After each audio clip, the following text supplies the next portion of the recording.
three of you are book readers, aren't you? No.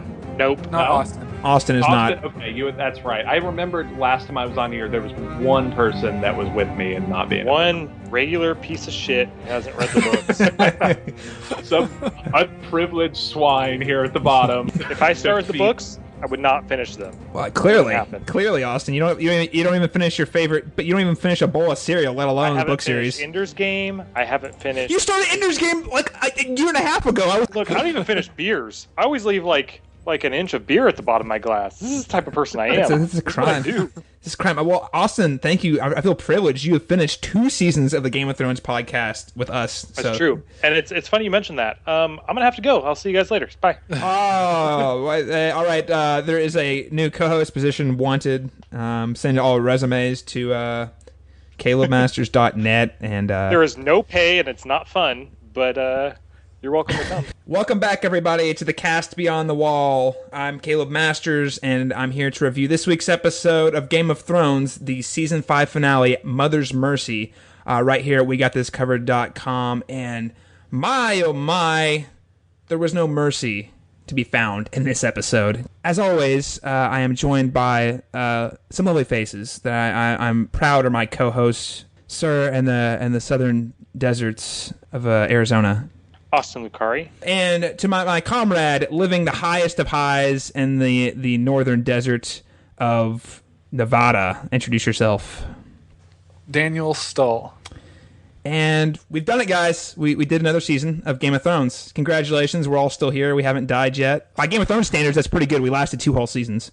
I was going to say, we're doing better than some of the characters.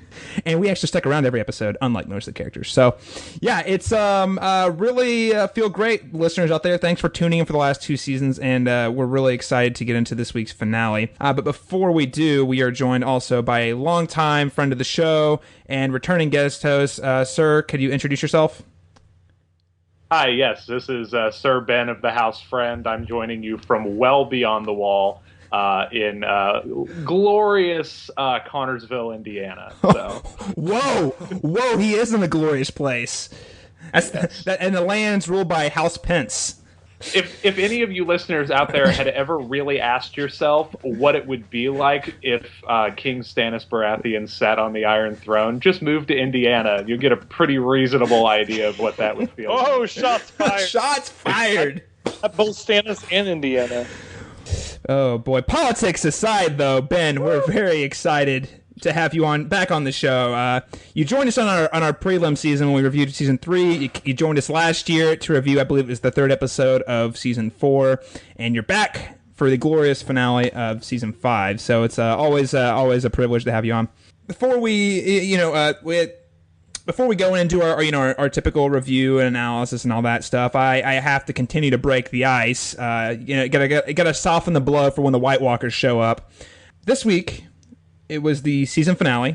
There's a lot of great season finales out there, TV especially, but there's also a lot of great conclusions to epic sagas and series and things like that. So my question for my group of hosts this week is, what is your favorite finale of a TV show, movie, video game, whatever you guys come up with?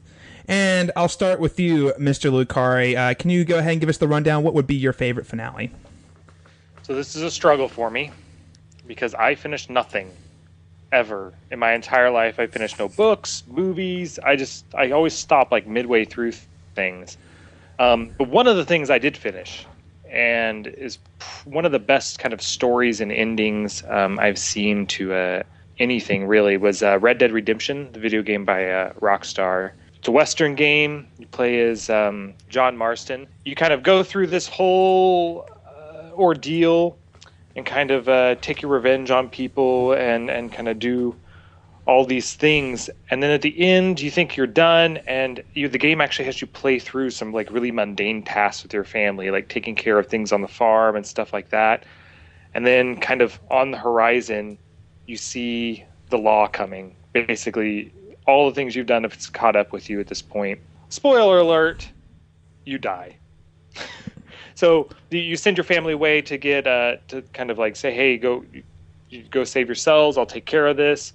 And you're in this barn, and you know that all of law enforcement is out there outside the barn. So you bust open the doors, And the game actually allows you to kind of decide what you're going to do. So you then start firing shots. There's like 30 like sheriff outside, and you start firing shots, and you take down like one or two, and then you just get lit up like Sonny Corleone from The Godfather, just destroyed. Kind of a ballsy move. Very few games in particular kill off the main character at the end. It's really, really good. You should definitely play it.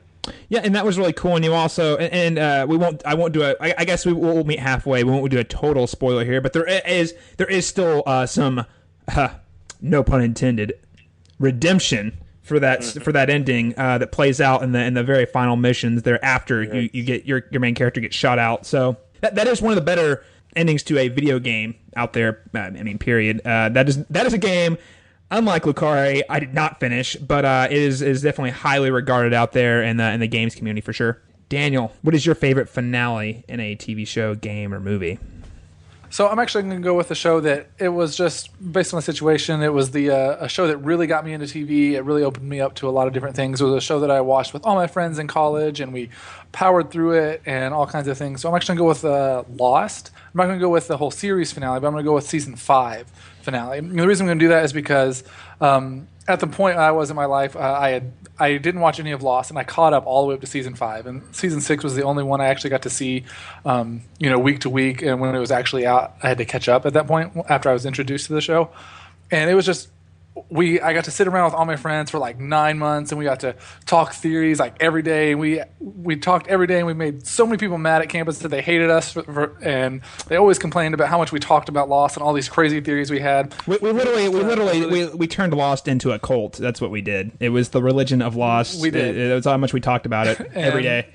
We talked about it all the time, and we were just so it was just what really opened me up to TV, and so that's always going to be a special memory for me, just because that's what really got me into TV series. And ever since then, I've really gotten to really open me up to different TV shows, and didn't really watch TV before on the same level I do now, and Lost was a big part of that. So that's why I'm going to go with the season 5 finale. And just because I'm going to go with season 5 particularly because just the way that it ended, the stakes were so high, and the ending was different. It was a white flash instead of a black flash. It doesn't get much higher stakes than, hey, we're going to detonate a bomb that's going to break time and space, and none of the crazy shit on Lost is going to that doesn't make sense anyway, is all going to be undone. Okay, that's what's going on. Just high stakes. Are so high. So that's why I'm going to go with season 5 of Lost. For me, this is a question that was actually kind of difficult for me because I'm really excited by season finales. I think the best season finales are ones that make you wonder how the show is possibly going to,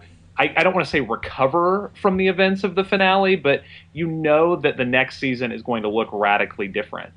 And some shows that I've loved have had season finales that have completely changed, like, the structure of the show. Like, you just knew they were going to be completely different, and then the show hasn't recovered from that. So I was thinking of shows like House and Homeland and shows like that have done huge things in their finales and then like have struggled to keep up with that. But one show that did huge things as far as character development and as far as just completely changing the dynamic of the show and then delivered on that promise was The West Wing. And the second season finale of The West Wing is, absolutely one of the best pieces of television I would say ever made. So basically, to sum it up, in the penultimate episode of season 2, a major character has died, and there's a major crisis brewing that's threatening the possible re-election campaign of the president. And the second season finale takes place mostly at the church in which the funeral is being held. And the president is going through this crisis of confidence, and there's this amazing, 10-minute, soliloquy that he delivers at the church where he's, fighting with God. It's really powerful. And through the course of this soul searching and hitting just emotional rock bottom, he decides that he's not going to give up and that he's going to launch his re-election campaign despite what everyone on his team is telling him to do. And so the episode ends with him walking out into just a sea of reporters, and somebody asks, Mr. President, will you be running for re-election? And the camera just kind of pans over to his face and he just smiles and then smashed to black. And I thought it was just one of the most radical, like, oh my God, like I cannot wait to like get going on the next season moments that I've had. And I luckily was binge watching the show. I can't imagine what it would have been like to watch that live and had to, wait 3 or 4 months to see that pay off. But yeah, so that's my answer. I love that episode and I love that show. Yeah, that's definitely a great answer. West Wing is a show I never quite got to all the way to the end of, but I have seen through the season 2 finale, and it really is top of the line. And I'm glad you actually. For me, I hadn't even considered that because I've been binge watched it. When it came on Netflix, you don't appreciate. Generally speaking, I would say I don't appreciate the finales quite as much because I can just go to the next episode versus when you watch it on TV, it kind of builds to that episode. That is a really great episode though, hands down right there. So I struggled because there were a couple of examples I came up with that are very, very recent, and I always wrestle with, well, do I go with one that's recent, that's really fresh in my mind, or do I go with one that's like kind of a little older, still stands the test of time? So I copped out, and I'm going to do both. So I never just pick one of these things. I'm awful. The one that's a little more recent that really sticks out in my mind is because it's extremely ballsy, and not even from a storytelling perspective, because it was done on children's television, was the conclusion to The Legend of Korra, the series finale. That first off, the entire last season was really great because it doesn't fall into its typical. The original series was a 3-act structure, and it had a very defined goals it was setting out to accomplish. And this show had 4 seasons, and then the 4th season felt more like almost like an epilogue initially, because but basically she's having you basically see all the good, quote unquote, that she had done had actually created a whole series of new problems, by upending governments and anarchy rising and overtaking corrupt governments and everything, actually create a power vacuum in this huge city. It created a crazy dictator that ended up being her big bad. But now, what makes that finale so impressive to me is it wraps up her character arc. A series long, she kind of has this moment of self-realization in the final moments, realizing what it means to be the Avatar, which is really great. But what I think is really memorable is, it's kind of a joke. There's a lot of teen drama early on in the series, and a lot of people gave it crap, and honestly, some of it was pretty bad. Some of it was a lot of fun. But they had planted the seeds earlier in the series that there was this Leslie romance going on between her and her friend, and they kind of joked about it. And it wasn't really a thing. It was really a joke people kind of made up. But then the longer it went on, the more like it just kind of became a thing. And you're like, oh man, is this something? In the final season especially, it's the final moments as she's sitting out there. She's sitting out here at the city looking at the city after they've conquered the evil enemy or whatnot. And, the crazy dictator was locked back up. And she says, I need to go on an adventure. She looks over to her best friend. She says, you want to go with me? So instead of taking a boy, traditional roles would be a boy, she ends up hand in hand, walks into the light, holding hands with a girl, which that's ballsy on children's TV, because it's very implied that there was some romantic undertones there. So to see that happen on Nickelodeon, to me, was just a really powerful statement. And kind of laying the foundation for what I think is going to be a very huge shift in the way children's television talks about those subjects. Animation, I think, generally doesn't quite get the credit to do a lot of times. Especially that show was really exceptional on a lot of levels, from storytelling to choreography and voice acting. Anyway, enough about that. The other example I'm going to go to, and I'll make it short, is the series finale of The Wire. While the last season wasn't necessarily the strongest, it did a really great job at bringing back all these character threads from past seasons.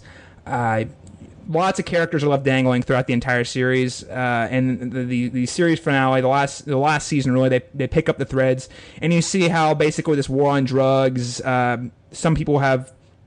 It's taken a toll on some people, a lot of them kids, but some people make it out. It's kind of very bittersweet, because you see some characters who are actually able to work their way out of the system and work their way off of the streets, while there are other people who you thought were very hopeful early on, they get sucked back in. And then there were some people early on in the show, you're like, there was a kid who actually killed a dude, executed a dude with a nail gun earlier in the series. You're like, oh my gosh, this is brutal. He ends up getting adopted by this well-to-do family, and they end up putting him through private school. There were a lot of moments like that throughout the finale that were really emotionally powerful, because because it so closely represents, things that actually happen in the real world. So it has that same kind of realistic, bittersweet tone too. Well, in life, some people just get lucky or they're able to work out of it, but other people just get sucked back in and they never have the same opportunities available to them. Those are some of our favorite finales out there, dear listeners. What are some of your season finales? Well, we're going to give you an option, an outlet to which you can tell us later in the show. But for now, I think it's time for us to go ahead and delve into this week's season 5 finale, Mother's Mercy.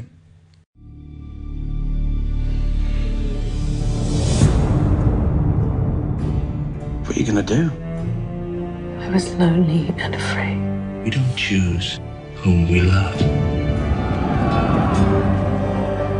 The Lord of Light has made good on his promise, my king. The siege begins at sunrise. You're no one. You betrayed her. If I'm going to die, let it happen while there's still some of me left. What did we actually think of this episode? Was it good? Was it bad? Was it one of the better finales? Was it not? Austin Lucari, we'll start with you. What did you think of this week's episode, Mother's Mercy? It was definitely one of the better finales. It was absolutely the most depressing finale. I mean, the only one I think that comes close is the one right after the Red Wedding. But really, the sad stuff had already happened. You're just dealing with the aftermath of it and kind of the feeling of hopelessness. This one, you got a couple punches in the gut, kind of right at the end. It's like, hey, see you next year, kind of thing. And overall, a very exciting episode, more so than any other finale to date. Stuff happened. Last year's was really good. It felt very fulfilling, but this one definitely had a lot more action to it, a lot more very, very, very key plot points. I don't think it was a bad finale. I do have a couple of frustrations / concerns with the way that they ended a couple storylines or chose to present a couple things, but we'll get into that. But overall, I tend to agree that it was a lot of stuff happened in this finale. We're not used to that from Game of Thrones. Usually the big things happen in episode 9, and then we kind of get a resolution to some things. But this was very different than that. It was things happened, and then we got cliffhangers, and we don't know where things are going. And Game of Thrones typically is not a show that does cliffhangers, which is okay. They can do cliffhangers if they want, and I'm fine with cliffhangers. But there was a couple of things in particular that I did have some frustrations with. But overall, I thought it was a pretty decent episode. And for a finale, it was pretty decent. As an episode, I thought it was a really good episode. I really thought it was really strong. But for a finale, I thought it was decent. I would put it. I mean, there's only 5 season finales to judge it off of. I would say it's probably top 3. Yeah, I mean, season 1 and 2 finales, I don't remember being particularly memorable. I would say that this was probably, I'm with Austin in that I think this is one of the better ones. I don't think of this show as one that actually has terribly strong finales. I think of this show typically as having, kind of, I guess, famously having very strong, 9th episodes. And then the 10th episode is sort of an epilogue or like sifting through the ashes of the season's storylines and sort of like laying the track for what's going to happen next year. And this was a weird season structurally because when episode 8 turned out to be as big as it was, I figured that episode 9 was just bound to get bigger, and then it really wasn't. You guys kind of talked about that last week, but it didn't quite reach the scale of 8. And then this episode was way more eventful than most of the finales tend to be. And you're right, Daniel, there aren't typically cliffhangers, and I know that sort of by design, given that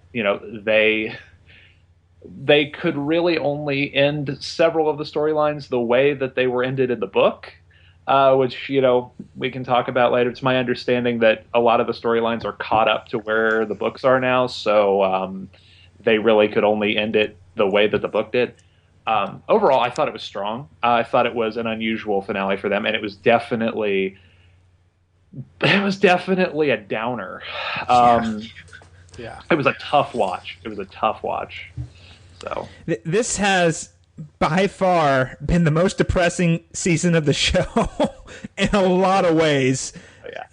And the finale was definitely no exception to that rule. I guess I would say it's still probably one of the stronger finales because, like you said, episode 9's the climactic. I still think season 4 was probably the best finale we've had. That one was weird because that season probably had the most traditional structure of any Game of for TV of any Game of Thrones season.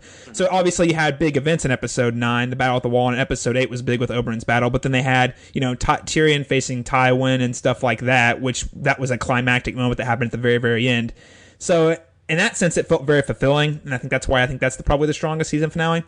This one was almost, I don't know how they get around this, but it was almost too crowded for me, especially there was definitely ways to get around it. I mean, like they could have ended certain storylines at different points, like the Stannis stuff. As much as I liked what happened, it just was so rushed. Like it was literally, well, that's it, and I didn't even need like a huge battle or anything. But I just like it because I'm okay with not missing battles, but like just the way it all kind of fell into place. You're like, oh, that storyline just really kind of went by. I know we'll get into specifics about that later, but that has been the storyline that has frustrated me the most this season by far. Yeah. So that's that's my number 2. It's not the most for me. It's number 2, but. Arya's storyline was a real, as much as I like Arya, and we talked about this last episode, her storyline was a real struggle. Now this episode, I thought her stuff was great. It was golden. It's just that you had the whole season building up to just this. Yeah. So anyway, but yeah, I mean, outside of that though, I'm not a fan of the cliffhangers they put in here, and I'm not totally opposed to cliffhangers, but I thought a lot of them were cheap cliffhangers. Specifically, like people jumping off a building and it's like, will they survive? Tune in next year when we come back to Game of Thrones. I was like, come on. This is like an old school serial, and I don't like that because it's just pointless suspense. Like the final scene, that's a great cliffhanger. I thought that was a phenomenal cliffhanger. Other ones, not so much. Brienne, the scene between Brienne and Stannis, I did not like where that left off. I mean, things like that were frustrating to me. Not even just saying it's a cliffhanger. I would say it's almost uncharacteristic. The types of cliffhangers that were here, I felt were more uncharacteristic of the show in general. Overall, second best finale, probably, yeah. I'd put it up there. Better than season 3's, definitely better than season 1 and 2's, not as good as 4. But let's go ahead and move into our scene-by-scene breakdown here. And let's just go ahead and start with the top of the episode, Stannis taking the march to Winterfell. We didn't really have to wait around long to find out whether burning his daughter was a good idea or not. I mean, we knew it was a bad idea, but we didn't have to see if it actually paid off. And, hey, look, you burn your daughter, half your army decides to desert you. I mean, and it happened to be the half with all the horses. So, strike 1. Strike 2, you walk into the woods, and your wife's left hanging there. And then strike 3... Melisandre, the woman you trust, who you've trusted this whole time, abandoned you. All happened within about 2 minutes. Just want to point that out. I think it was great. I loved that all those things happened because I think it was very fitting for where his character was heading. But it did seem a little rushed.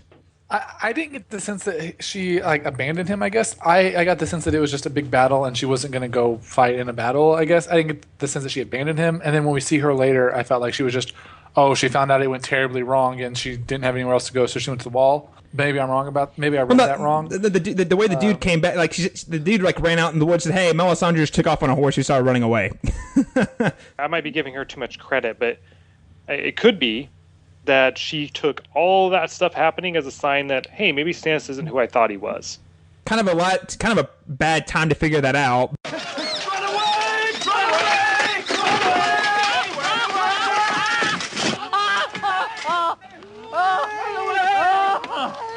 Or the perfect time to figure it out because she got out alive. She did get out alive. That's true. For her sake, it was great. She just left Stannis kind of, left to bite the dust, so to speak. I don't know.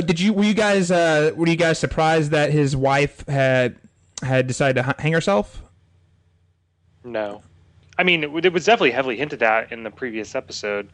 You got to see her basically feeling of remorse a little bit. Like maybe I hadn't always treated my child well, and now I've allowed this to happen to her, all because of my devotion to my husband, basically. And she couldn't deal with that guilt. I mean, it was almost a little un-Game of Thrones-like to have her have this sudden feeling of remorse that she'd never really experienced before. But I didn't find it surprising by any means. Yeah, I would kind of echo that. I wasn't like, oh my gosh, she's going to commit, like she's going to hang herself. I wasn't thinking that was going to happen, but when I saw that it happened, I wasn't like, oh my gosh, I can't believe this. You know, it was just, it made sense within her where she was at. And so I wasn't like super shocked by it or anything like that. I personally loved the pace with which Stannis discovers all these things. It was like, boom, this went wrong. Boom, this went wrong. Boom, this was wrong.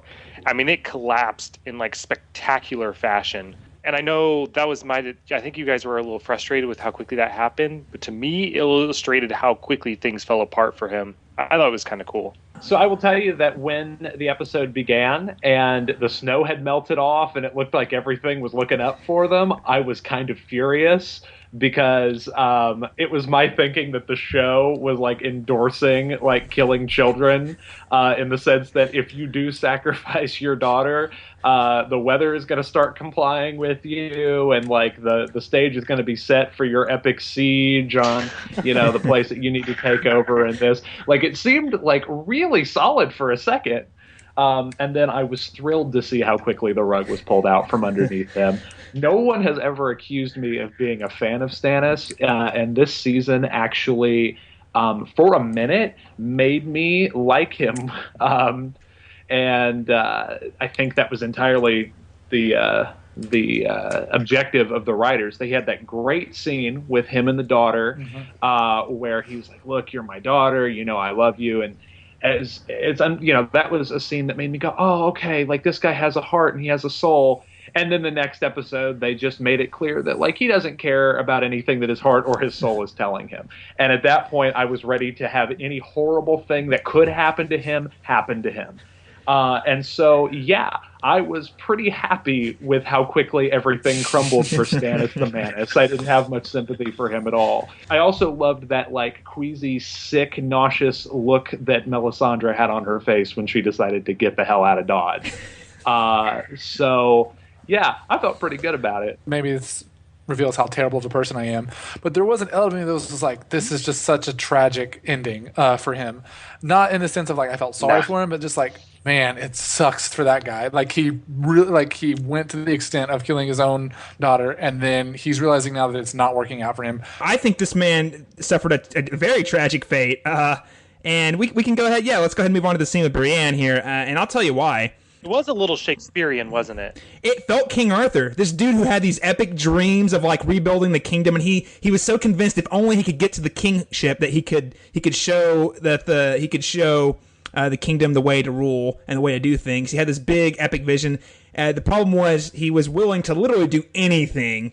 Obviously anything he could to get there, which is even almost makes it even more tragic, because this is a man who is willing to sacrifice anything for what he believed his destiny to be, which was to rule over Westeros. Oh, I don't like him, and I think he deserved everything that happened to him. And I was like Ben, I was really excited when everything kind of collapsed, even though I thought it was pretty quick. I was like, yeah, well, finally, you get your comeuppance, you sacrifice your daughter pretty quickly to see how people don't like you anymore. So that was great. But when he's sitting at the tree after he kills those guys, and Brienne's talking to him, looking him in the face, reading off the list of accusations she has against him, killing Renly and everything. He just kind of has that look on his face. He's like, yep, yeah, you're not wrong. He obviously doesn't own up to it necessarily, but you can kind of tell that look at the dude's face. I mean, he's like, you're not wrong. Go ahead, kill me. I think of him, as a hugely tragic character, because he has had to commit all of these atrocities. And in his head, just as you said, he feels like the ends are going to absolutely justify the means, that he is the one true king, and whatever bridges he has to burn or children he has to burn to get where he's going, that's ultimately going to end up being justified. And it's just, another tree that has to fall in order for, the glorious bulldozer clearing the path to the kingship to get through.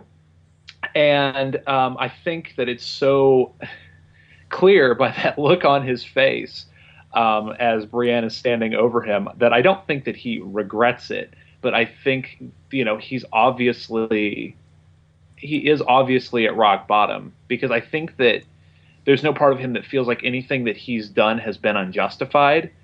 But there's like a confusion, I think, on his part, because this is not the way that it's supposed to go.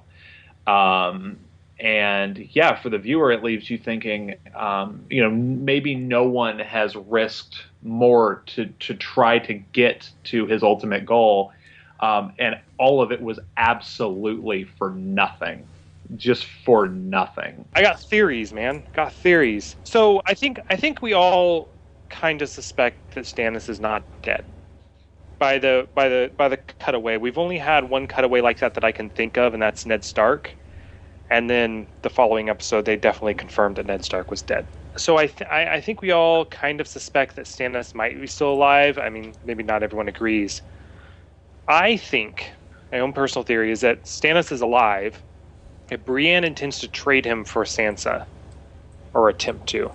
I think that's actually a pretty legit theory because he says right before she swings a sword, he says do your duty, and she kind of hesitates for a second. I could see that. I pretty much just assumed that he was dead and that for whatever reason it was just artistic license on the part of the director. But when you say that, that's a really smart idea. And I think that Brienne has proven herself to be pretty smart in that same way. And obviously she has, not wavered in her commitment to saving Sansa. So yeah, I don't know. Maybe that oath to protect her will prove to be worth more to her than the oath to avenge Renly. Yeah, I hadn't thought about that she would use him in that way, but that's a really good idea. I really like that idea. I think that makes a lot of sense too. I don't know if it'll work out. I don't know. That's a good theory. I'd have to think about that one for a little bit. Well, obviously it probably wouldn't work out because we love Sansa. Last we left Sansa, she wasn't in Winterfell to trade with. Obviously, Brienne doesn't know that, but I think that's an interesting idea because the director David Nutter, who is famous for directing a lot of the bigger episodes of Game of Thrones, including The Red Wedding, did say that he considers Stannis dead. If that's the case, I don't like that. If that was the case, I don't like that choice because off-screen deaths really peeve me off. It's one thing when it's episode 9 and in episode 10 you see, oh, he's definitely dead. It's another thing when you do it in a finale in a climactic moment for both of the characters. That would be upsetting to me if we just show back up next season and dead Stannis. I would be really upset. I think that is a legitimate theory that I could definitely see it going that direction. I would actually like to see it go that direction versus some other options because I mean, obviously if she doesn't kill him, she's gonna need to do. She's got something in mind she's gonna do with him. So, but while we're still in the north, I think we need to talk about Sansa for sure. And we see that she finally goes to light that candle. She finally, I don't know, grows a pair, probably not the right word, but she finally finds the opportunity to break out of her room to go light the candle, which is really cool. And that's exciting. And of course, though, Brienne's not there to see it. Sansa's kind of left hanging there until she runs into Miranda on the way back to her chambers. And, we get to see that something finally happened. Theon finally did something, which is exciting. Speaking of growing a pair, Theon at least did something. I don't feel like it was quite... I don't feel like our entire seasons of build-up with that was quite worth just him throwing Miranda off the cliff. But it was something, right? That was kind of cool. He overcame Reek for a brief moment. I actually felt like it was a totally worthy moment. It was one of the big fist-pumping moments of the season for me because, I feel like there has been enough build-up that he's just slightly under the surface, that he's struggling to get out and that there's still a shadow of the old Theon still left in him. And so I was happy, even as someone who's never liked the character, to finally see him get at it. You can only see somebody subjected to so much torture before you start to feel bad for him and start to root for him, which we'll talk about later with Cersei. But I think also the reason that was such a triumphant moment for me is because I cannot think of a less likable minor character that this show has had than that Miranda girl. I was sick to death of her, and it was a very satisfying fall. I I feel like I'm really vindictive this episode. I apologize. Well, there was a lot to dish out this episode because, like I said, it's been the most depressing season. So there's been so much evil about. And no, I don't want to say I didn't cheer. In fact, I was in a room full of people and we all cheered when that happened because it was pretty great. Because she's crazy and, like you said, totally unlikable. Almost more unlikable than Ramsay, which is pretty tough to be at this point. Having read the books, you get all of the internal struggle. And Ben, I'm glad that you had kind of felt that it was going for that, because I personally didn't feel like the show had communicated that very well. So it's really interesting to see that you as a non-book reader who just watched the show actually did get that. That's really cool. It was exciting to see Theon kind of come to his senses, at least for a moment. I don't know if it'll be lasting or not. I kind of suspect it won't be. But in this one shining moment, he paid the iron price. Yeah, he made the leap of faith. That's exciting. And Austin, I think he's broken Ramsay's hold. Obviously, I don't think he actually is certainly not the Theon he was before. But I think he's one of those people. Once he decided to make the break, he's a break, because he's not. I don't think he goes back to Ramsay after trying to get Sansa out. I really don't. I think he's gonna. I mean, assuming they survive the fall, which is a question. I mean, assuming they survive the fall, I don't think he goes back. I think he's on the run. Personally, I think he goes. I don't even think that's a question. I think they definitely jumped into something, be it a pile of snow or whatever. They survived the fall. Yeah, I never even thought for a second they were dead.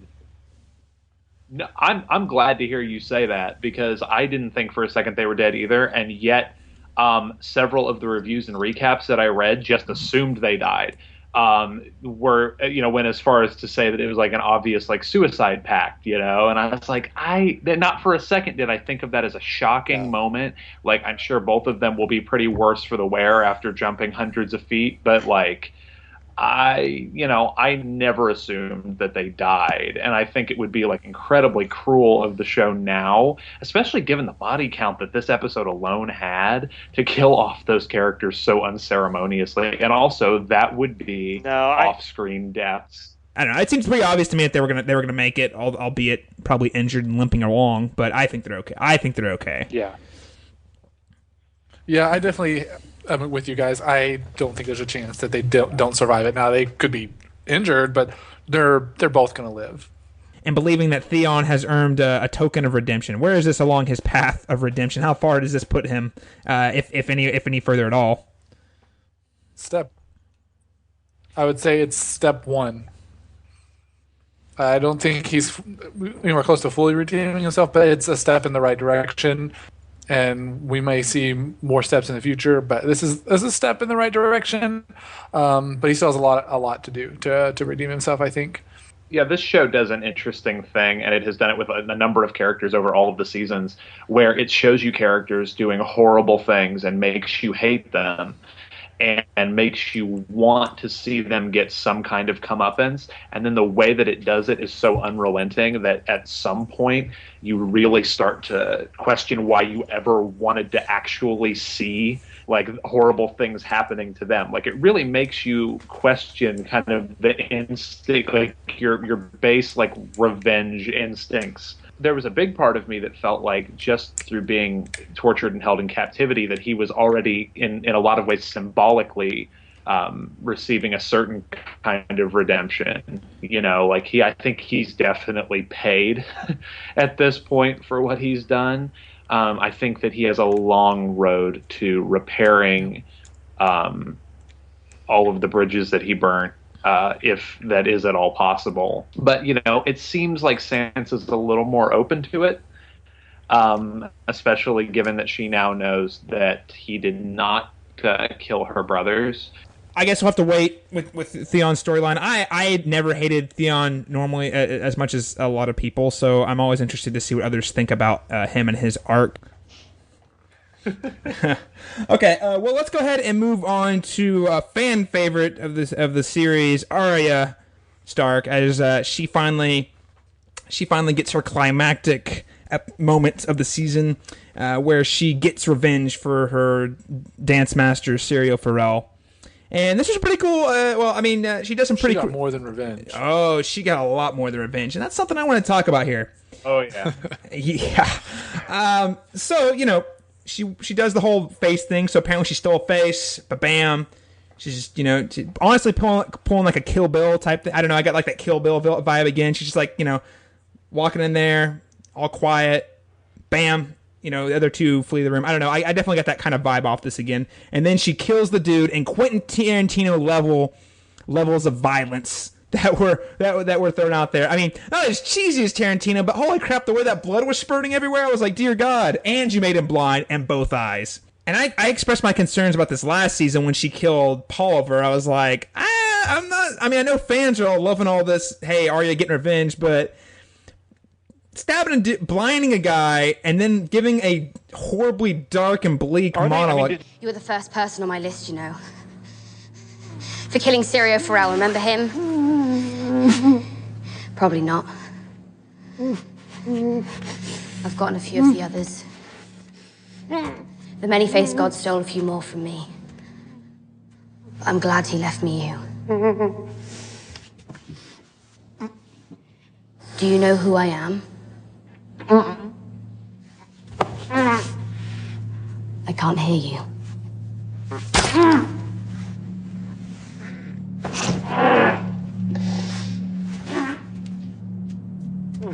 You know who I am.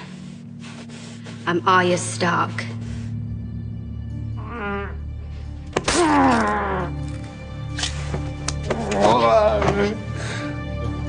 Do you know who you are? You're no one. You're nothing.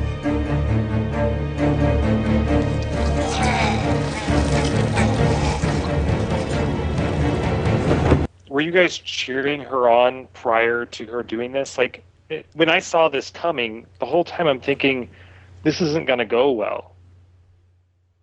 Did you guys... Were you guys excited about her confronting Mirren Tran? Yes, but only because I wanted something to happen, not because I actually wanted her to kill him. At least, It was out of desperation. Exactly. That was me exactly. I kind of, for a second, I kind of forgot who he was. And I forgot that he was on the list. I forgot that they had the connection that they did until last week, when obviously their paths more or less crossed to set this up. Now, granted, I thought it was an awesome sequence.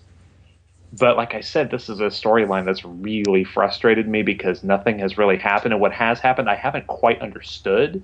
And I don't know if that's for lack of clarity on the show's part or for lack of me reading the books. But I was expressing my concern about this to a friend when we were talking about it the other day. I was like, what exactly has her storyline been this season? Like, what has been her arc? And he was telling me, well, she's becoming a faceless man. Okay, what exactly is a faceless man? What are their powers? What are their affiliations? Why should I care? Because most of the season has been, at this point, her either washing bodies or selling oysters. And, like, I don't know. I was happy that there was movement, but I'm not sure that this has been the most necessary storyline, and it hasn't really served her terribly well as a character. How has her character developed over this storyline? I would say not at all.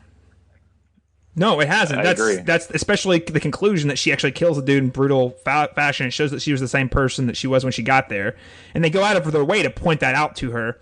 And a few episodes I kind of voiced my same concerns as you. I was like, who are the faceless men? We talked, they serve the greater good, but I'm like, yeah, but what's the greater good?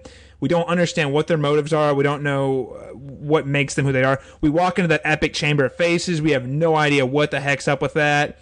And I'm okay with mystery. That's not the problem. The problem I have is that your entire character's arc is based off of her, like you said, joining a group that we do not understand and we really don't learn anything about. Especially at the end of the episode, it's like, oh, what you thought you knew, it doesn't even make sense anymore, But no, she ends up killing Mirren Trout in brutal, gruesome fashion, which shows that she's the same character that she was last season when she killed Pulliver in an equally brutal, disgusting way. And I'm honestly not okay with it. I don't. Well, and a big justification for this storyline is basically like to think of it like this is Arya's like Karate Kid, like season long, Karate Kid training montage. Like she's been waxing on and off for the last, 10 episodes. But the difference is at the end of the Karate Kid, we know that the bullies are going to get, the shit beaten out of them, and that our character is going to triumph. I know this show. So like, not only did I know that this was not going to end with a bunch of characters like getting what was coming to them and Arya like being better for it, but the show actually like chastised me for wanting to see that, because it's like seeing her, actually check a name off of her list with something that she learned from this season was satisfying. And then it turned out to be something that she was not supposed to want, and apparently I was not supposed to want for her. So again, I'm trying to figure out what the arc was here. It's like what it ended up doing. Like, I guess if we take stock of it, it ended up making her blind, and that's about it. Well, because it finds out, I thought all season long she's trained to be Batman, and I was totally wrong. She's trained to be the Daredevil. That's where I had it wrong. I had it backwards. Okay, she's actually the House of Black and White is actually the offices of Nelson and Murdoch. Okay, I'm not a big fan of her actually. Ben, and you mentioned it earlier. The show has a habit of setting things up, giving us these things that we think we want. We think, I think that I want to see Arya get vengeance, but when I saw her actually kill Meryn Trout in the way she did, I was kind of horrified, actually, and a little heartbroken. It's satisfying on a level of justice, I guess, but it's not making her a better person. In fact, it's kind of like destroying her a little bit.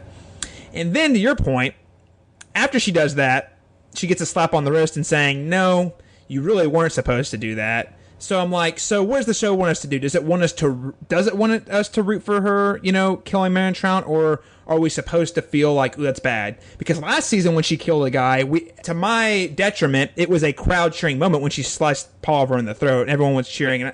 And I was like, I don't really like that. But I think I would say by and large, most people were really excited about that. And this season does the opposite, and it is kind of confusing. I was going to say, well, even last episode, we talked about how we thought that this is what Jaqen H'ghar wanted. He actually wanted her to meet Meryn Trout, and we were talking about how maybe that's what she was actually supposed to see, and this whole other thing was just a distraction.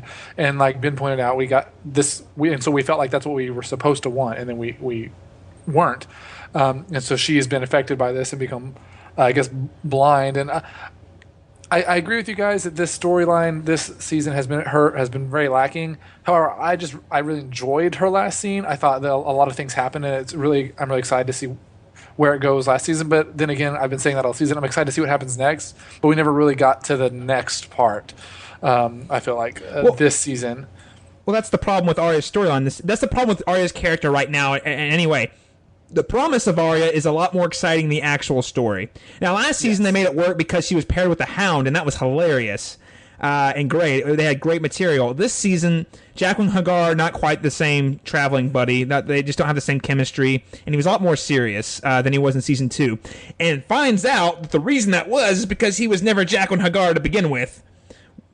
Or maybe there is no Jaqen H'ghar. I don't know. Is Jaqen H'ghar even real? Because what the first Jaqen H'ghar we saw was actually somebody else with the face of Jaqen H'ghar. So it brings in a lot of concerns and questions of can we believe anything in this storyline about him? He said that a while ago. There is no Jaqen H'ghar. It doesn't exist. Yeah. I told us that in the second episode of the season. It's true. There's no Jaqen H'ghar here. It's an entire building filled with no ones. My frustration is I'm pretty sure we're never going to be told how it's possible that whoever that was on the floor had 15 different faces, including one of someone who's not dead. So magic, Ben, magic. Okay, it's a fantasy. I don't need. Yes, that's exactly it. Yeah, I don't need a scientific explanation for it, but man, I'd like to know what kind of magic. At least I know when, we have characters who have smoke demons crawling out of them that I know that, like, there's the Lord of Light and all that it's like, religious in some way, or there's some kind of ceremony. Well, this kind of is. It's the many-faced god they keep referring to. It's the god of death, basically. That's fair. That's where they draw their power from. Right, but the problem I think Ben has, and the problem I have too, is they have not eloquently explored what that god is all about and what he wants, or even really touched on what sorts of powers whatever has. So it's a little frustrating. There needs to be narrative justification, not necessarily like a down-to-the-wire explanation, but hey, here's why this happened. Well, even stuff like the dragons. Just say we can do this because of the many-faced god or something. That's all they have to say. I don't know. Something. I think this does tell us something about the Faceless Men. It's that all the Faceless Men we meet are actually, like you said, Austin, nobodies. So the guy we met before in Season 2, he was a nobody. Because ultimately they all serve the Faceless God. Ultimately none of them actually have an individual identity. So that's kind of cool and kind of frightening at the same time. Because then who are these people walking around? You literally have no idea. Do you think that she'll stick around there now next season, even though, like, she has just been... I mean, honestly, it has not been an enriching sort of experience for her. And also, do you think the blindness is going to stick? Because if you've got someone who can take your sight away, you probably have someone who can, bring your sight back. We don't know what these guys are capable of. Right. So that is she's leveled up. She evolved from a Nito Rand to a Nito Reno. Okay. She's in stage 2. Is she ever going to become the Nito Queen? Find out in season 6. Find out in season 6. Does she find the Moonstone?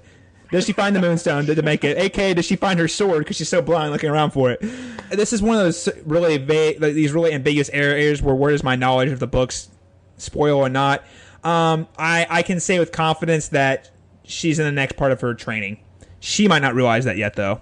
So whether she intentionally intends to leave or not, we don't know yet. This was honestly, I thought that the blindness happens in the books. I thought the way this season had written, they'd already totally upended like everything that was in the books with this anyway.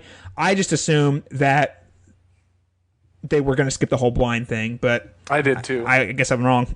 I'll know that the blindness is going to stick if I hear that they've cast Vincent D'Onofrio in the next season. All of a sudden, Varys is replaced by Vincent D'Onofrio. By Wilson Fisk. Yes, Wilson Fisk is the new Spider. We're going to Dorne. I was going to say, are we going to Dorne? That's what I realized earlier when you were saying you had a storyline with more problems. Oh, yeah. I can't articulate, Ben. What do you think of the Dorne storyline this season? I don't mind it. This has been such a controversial storyline, and like really?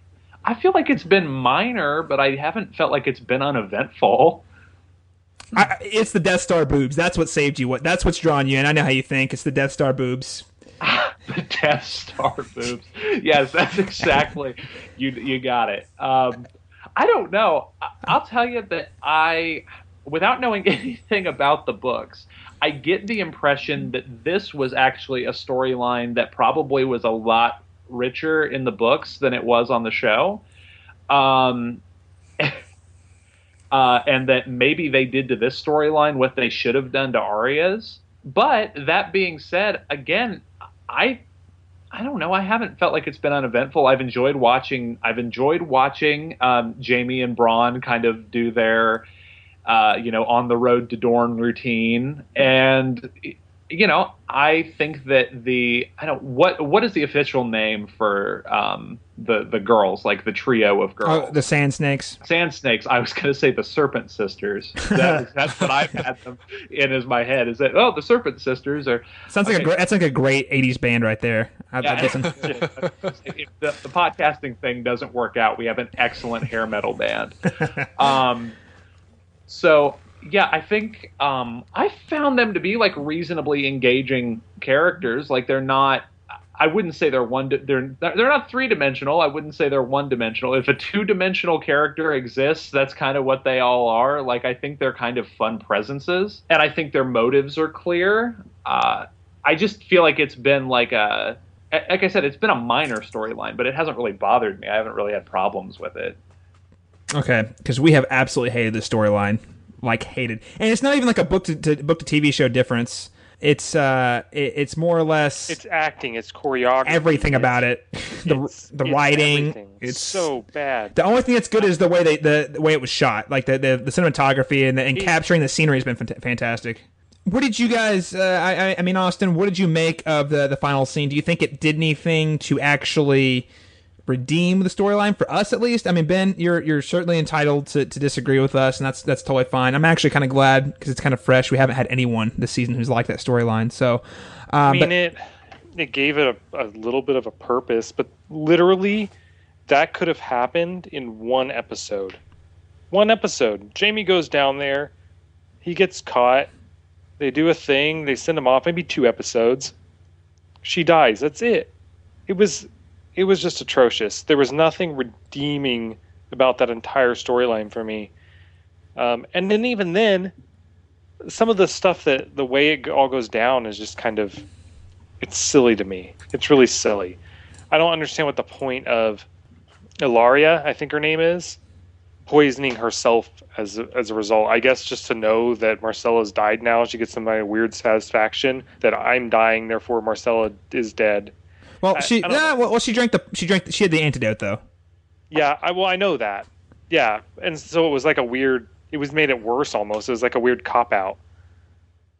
I don't know. It was just really bizarre. If she had even if she had sacrificed herself because she knew she was going to be killed by Duran in order to like start a war and like be her final like fuck you to the Lannisters, then it would have been okay to me. But I don't know. It was just so inconsequential, except for like the last few seconds. I thought that the moment that Jaime had was a really cool moment for his character. I thought it was really neat to actually see him take on the role of father. He's pretty much said that I'm not the father. I mean, he knows that he's biologically the father, but never really taken on that role for himself. And so it was cool to see that moment, and then obviously extremely tragic to have, as soon as he takes that moment, to have his daughter die in his hands. So does the moment mean anything at this point, though? Yeah. No, it does. It does, and that's for his character, for plot reasons, for plot lines. I don't know. That doesn't seem like it's going to have any impact, but it was for his character. But I do agree with you, Austin, that they could have achieved that moment for his character in much less time.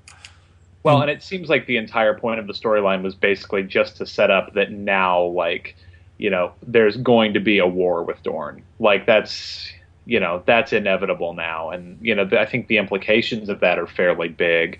But there were I do agree that there are probably other ways to do that. But I will say, as someone, Jaime has always been one of my favorite characters, and I thought that was an amazing moment for him. That last moment between him and Marcella was, a really major moment for him as a character. I was so happy for him in the moment, and then just so heartbroken so immediately. I'm not saying that, that maybe justifies how long the storyline went on. I will say that I trust the writers. I think that they wanted to push Jaime to that point for some big reason. It is the moment where he finally takes on that father role, but that she accepted him too.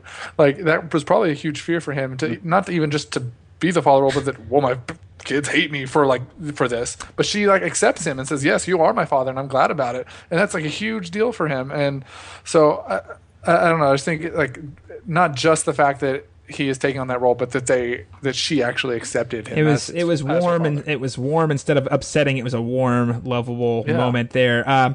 Although she took the admittance that she's probably wrestled with this whole "I'm a product of incest" for a long time, because apparently she's known for a while. She totally pulled a Leia right here. I've always known. Now, can I just say, I know that you guys hated this storyline, but I actually had a reaction to watching that scene that, thank God, turned out to be wrong, that would have made you hate it more. I thought for a minute when he was stuttering and saying that there was something that he wanted to tell her, and she was trying to be like, no, I know what you're trying to say. I was afraid that she thought that maybe he was coming on to her. Oh my gosh! Wait, really? Yeah, I did.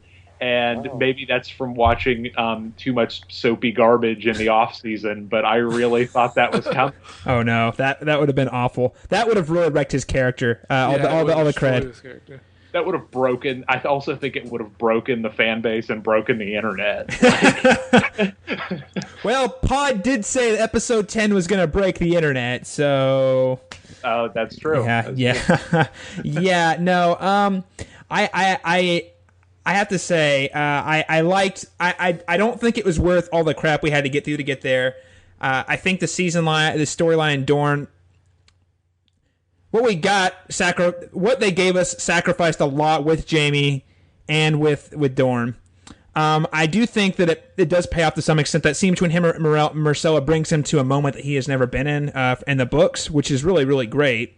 It's just different than I expected. It's a very different spot that he ends in totally different. And I think it's good. Although it does bring me into question that I think they have his character's on a totally different trajectory than he is in the story in the books that I've read, which is cool. I'm fine with that. And I thought it was a really great moment and then tragic.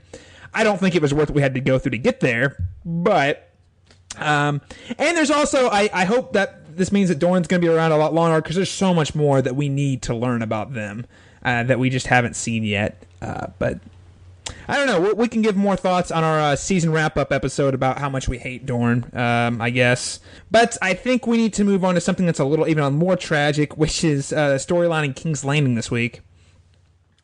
And, a couple episodes ago when we last saw Cersei, we said, well, we still hate her, but now we feel a little bad because she's licking water off the floor. But this episode took that moment was nothing. This took it up to an 11. This is extreme. What she had to go through today, no human being should ever have to endure. Like, this is just despicable. It is the worst form of shame that there is. I felt for her big time. I did think it was really great to see Cersei actually confessing her sins, right? I think that was a moment that was earned, and that was okay.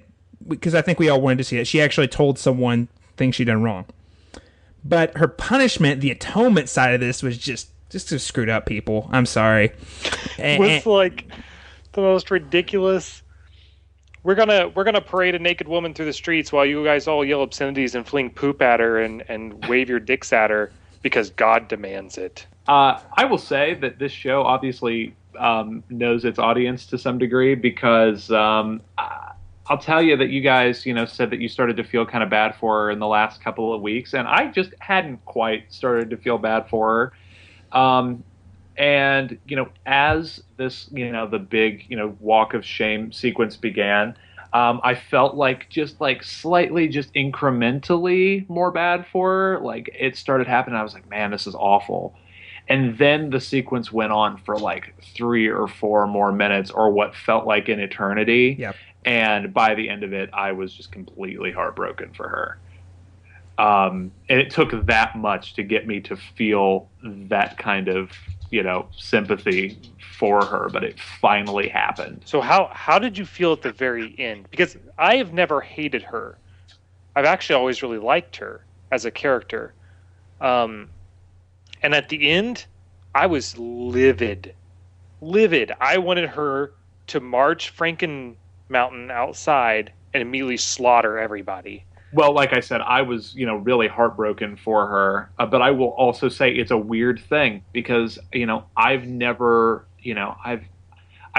thought of her as anything but kind of a witch. But, I will say that there are a few things that I hate more than religious fundamentalists, and I've wanted to watch these guys burn all season. So, yeah. There's that. She's also the one who empowered them, so you could probably blame her for their existence. Well, that's the tricky thing because it's all her. She kind of had the coming. She kind of had it coming. Oh, she totally did. But at the same time, it's like no one she didn't deserve it, but she caused it. Yes, right. So I kind of can't. Okay, I'll put it this way. I feel horrible for her, but I blame her for everything that happened. It's all her own fault. Total self-destruction, and by that token.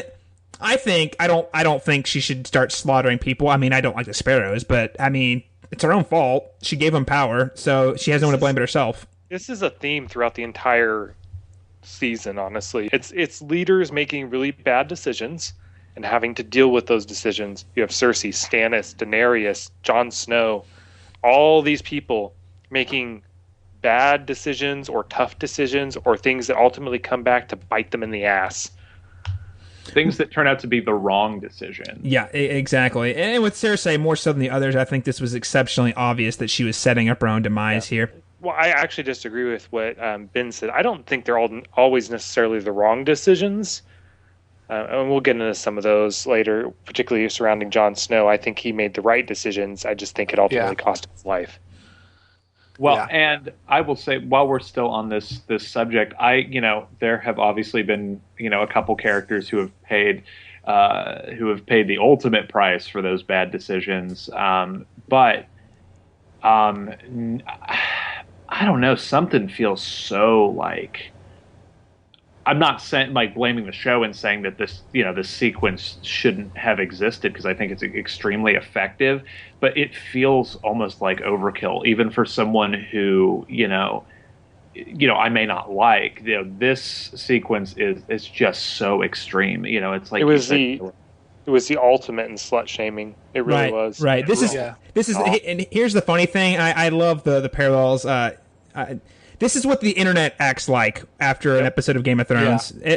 Like no one would ever do things like say or do things these people are doing in public, right? Because it's not acceptable. But these are the types of things people actually do to other people online. Yeah, that's how despicable this is, though. I mean, it's almost a meta commentary. Although George R. R. Martin, I don't think wrote it that way. The show kind of picked up on it a little bit, but this is when you use the word slut shaming. This is in the 21st century. Like, this is the type, the overkill, the really loud, obnoxious ridiculousness is the internet reacting to things they don't like. It would not surprise me if they used actual comments from stuff as the lines, because some of them were so ridiculous. Yeah, that's a fantastic comparison. I didn't think about it necessarily that way, but that's a great point. That's exactly what it is. That's exactly what's happening. I saw a tweet that somebody was actually using to express like their dismay about this episode, and the way that they worded it was like, me watches new episode of Game of Thrones, and then underneath it they put shame, rings bell. And I was like, I laughed at it, I thought it was creative, but then I was just kind of like, you know what though, like, you're the problem. Yep. I don't want to get caught up in the idea of the meta commentary, but I think there's really something to be said about that, and I think the internet is dark and full of terrors. But to bring it back to that, Ben, you mentioned that this felt long, and everyone I've talked to said that, and everyone said it almost felt like too much, and I think that's perfect. I think that's why this scenario was perfect. It was hard to watch. It was gross. It was disgusting. I felt so dirty. I felt bad for hating on her. I almost felt bad for hating on her as much as I have. I think they captured for us, to some degree, the feeling of what that she had. Oh my gosh, this is just never going to end. It just keeps getting worse and worse and worse. And obviously, we're not there, but I think they were able to relay extrapolate some of the feeling that she had onto the audience. I hope, because this was a tough scene. This is a tough scene to watch. This is definitely up there with like Red Wedding levels of, oh man, I'm not sure if I can sit and watch this scene again. The question I have though is, do you think this is actually going to be the wake-up call she needs to change her perspective on herself at all, or do you think this is just going to make her even more vengeful and bitter? I don't think she's going to change. I think that, I don't know if you guys tend to watch like the inside the episode things at the end of every episode where the showrunners talk about this stuff, but I do know that one of them said that the exact line in the script was, and Cersei has a look in her eyes that says, "Vengeance will be mine." And I think that's totally it. I think that she'll become completely driven by rage and vengeance from this point on. She will become Aegon Targaryen. Oh, absolutely. Yeah, I agree with both of them. I think that this is not going to change her. This is just going to magnify her rage. That she already had. I mean, it's funny though, because it's only going to lead her further to her demise. Is the sad thing, because clearly she's been driven by vengeance this season, as it is, and look where that got her. So it's only leading her down an even worse past the path of self-destruction. Although she is going to take a lot of people she hates with her, I'm sure. Yes. and the tools that she uses to do it is going to be amazing. Sir Robert Strong, Austin, let's get that correctly. That is his name. And he's taken a vow of silence. As someone who didn't read the book, that was, that whole thing was contained to so few scenes this season that it took me a minute to realize who I was looking at. Okay. They hadn't touched on it so much the last, they touched on it a couple times way early in the season. Mm-hmm. And then, Qyburn alluded to it when he visited her in her cell, but that's about it. We hadn't really revisited the fact that he was still being experimented on. Well, we've been on this podcast. We have been sure to bring it up as often as possible. I mean, Austin has kind of been anticipating this since episode 10 of last year, so literally an entire year. I was actually disappointed though. I was expecting him to do something, not just be introduced. So, well, Austin, I thought he was going to storm the sept and slaughter everyone. That could still happen. Let's just be clear. But I thought here. he was going to. That's how Cersei was going to get out. That may be a premiere thing. That's the premiere. That's her vengeance. She see Cersei riding on his back as he just starts slaying dudes down. She's piggyback riding on him as he's that's pretty much how it plays out. He's going to kill all the sparrows, all of them, and that is going to seal Cersei's fate ultimately as the people rise against her because of it. A very good possibility, Austin. I do want to say join the club because, fun fact, that's exactly where the book ends. Find out what happens to Cersei next time on Game of Thrones. But for now, let's move on to Meereen, where you see all of Daenerys' advisors just kind of sitting around the throne room, twiddling their thumbs, and Tyrion, as being the man that we all love, is telling both Jorah and Daario why their love life, their pursuits of love are both totally hopeless at the same time.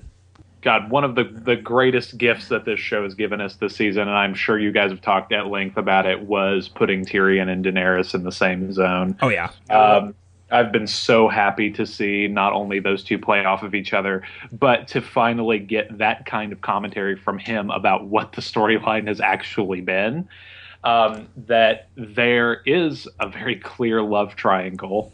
And frankly, neither of them maybe deserve her. Two pluses to this. He's an outsider and he's an intellectual. So he walks in, he looks at all the bull crap, and he's like, wait a second, really, guys? He's basically, at this point, playing the voice of the audience in a lot of ways. Well, just raising these questions like, what are we doing here? Really?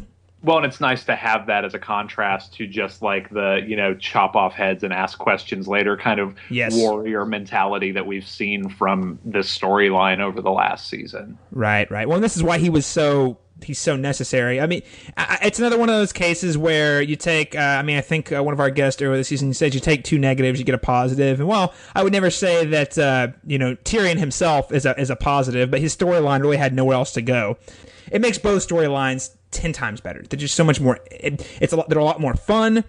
Someone out in Meereen is not so darn serious. Like everybody out there has always been straight, and it's all the drama, and they all take themselves too seriously. And now you've got Tyrion.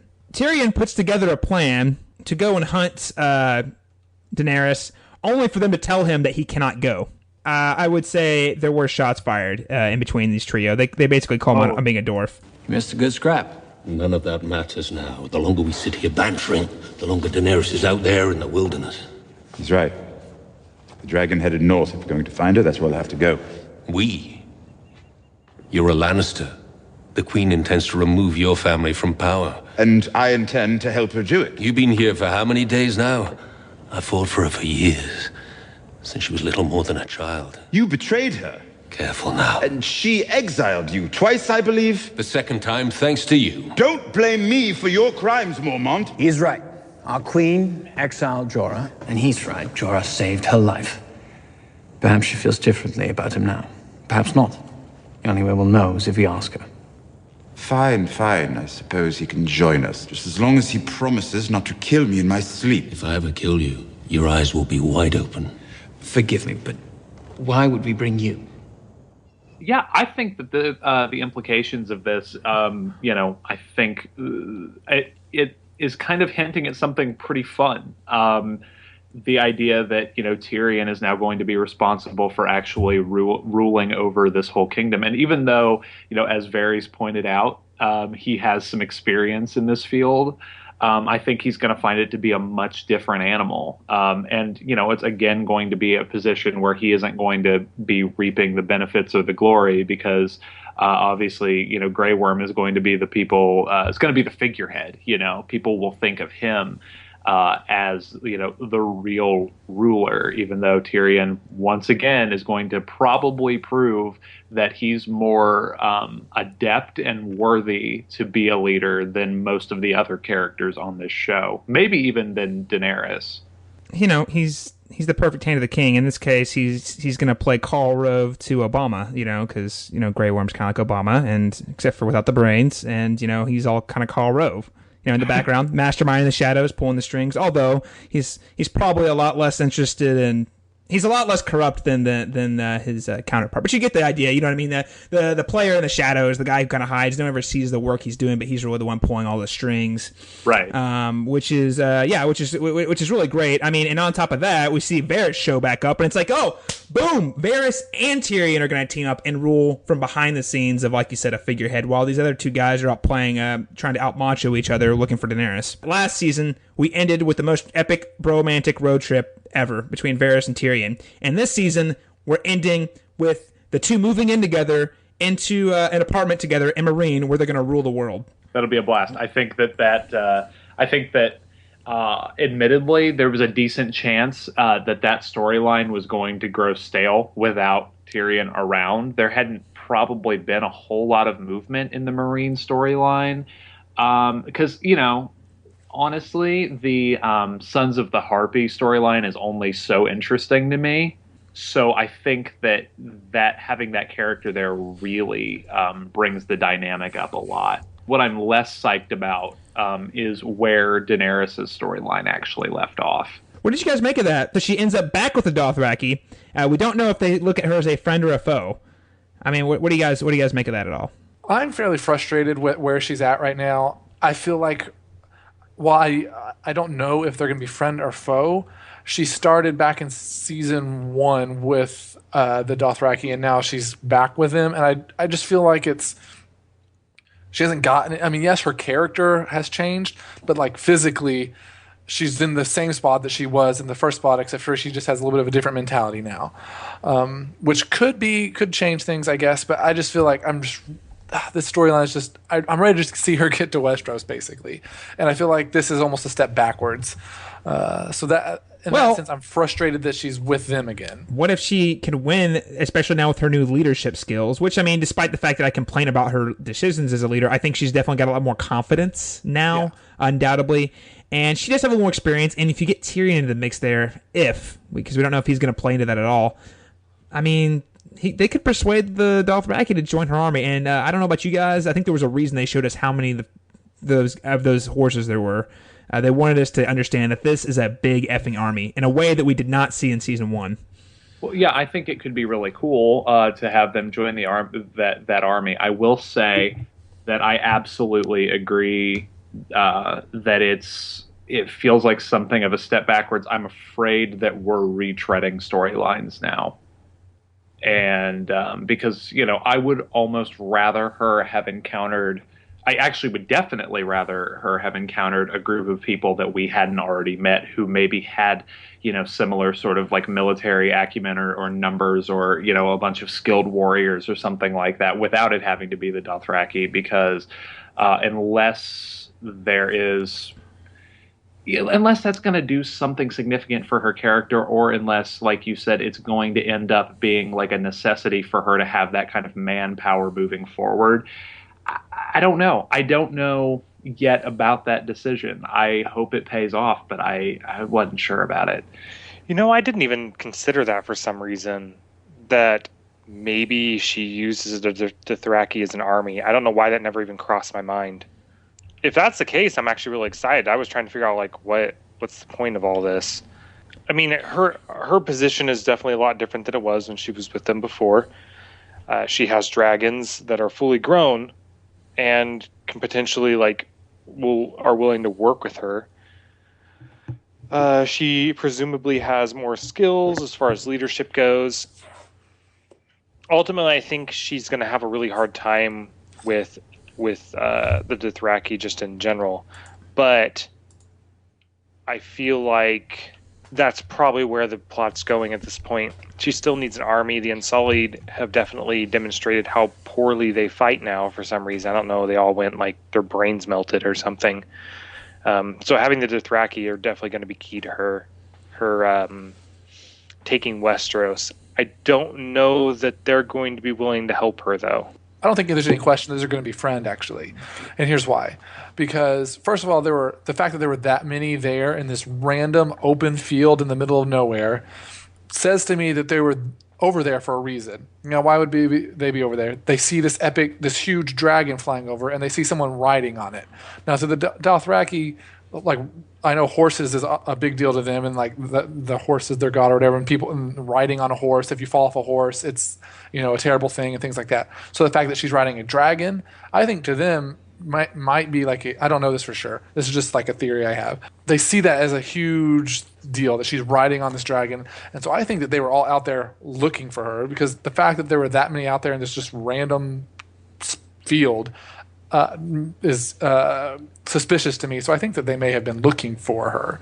Well, do we need to remind you that most of the Dothraki actually left her before they knew she had dragons? One, and I think their deity, their Jesus figure, is the warrior that will mount the world. Which in this case, hey, Daenerys is riding a mother effing dragon. It does not get much bigger than someone riding a dragon, right? So if they see her riding a dragon, I Daniel, to your point, I think it's I think it's very clear that it looked like their entire army was there. So right. I think, I mean, we don't know how long she'd been up there. They probably saw her, and they gathered the troops and rode over to meet her. I think that's got to be where it's going. I'll say this.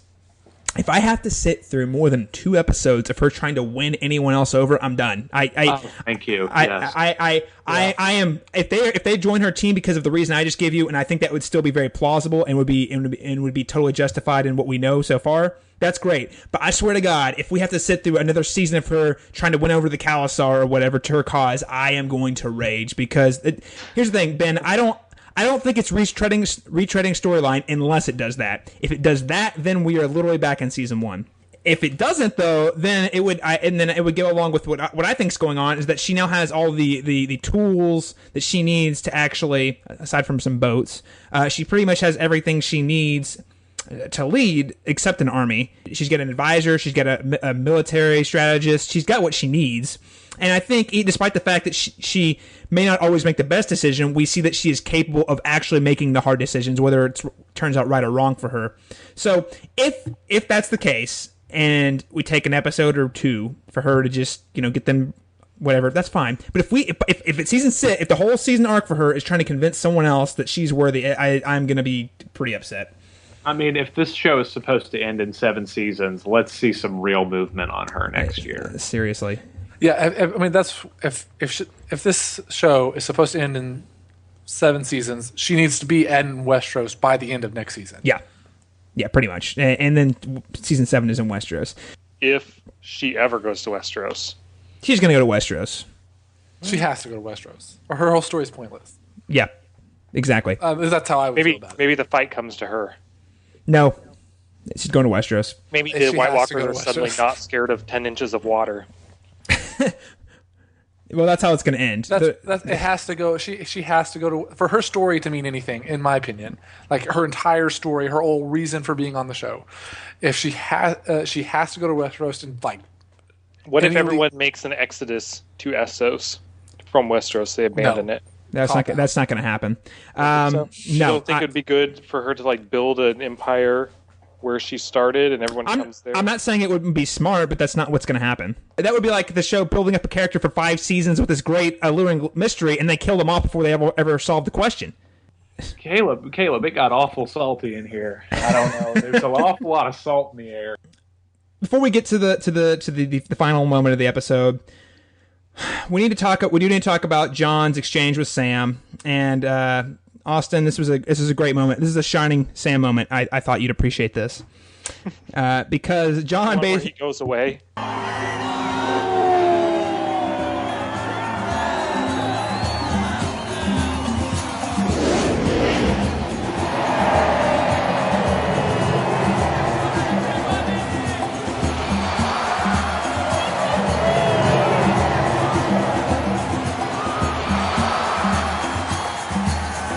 Well, yes, Austin, he leaves. He leaves.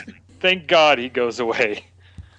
But see, here's what I think is a little funnier. The reason he the timing in which he asks to get sent away, literally right after Jon's like, yeah, I saw the Night's King, and he raised his arms and like he tells this horrifying story, and he's like, oh Jon, I was about to put in a request, if I could get out of here like right now. That weekend. That's like watching like your boss get fired and stuff, and you're like, you know what? I think I'm just gonna go look for a new job. We just got this new client. Yeah, I've got a thing that week. But yes, Jon's last and only friend maybe not his only friend. His last real friend at the Wall has left the building.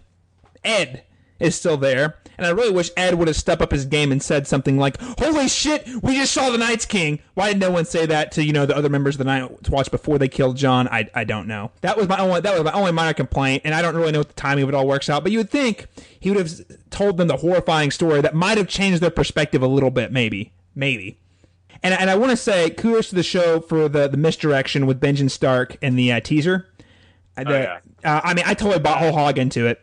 I bought into it. Yeah, I bought it too.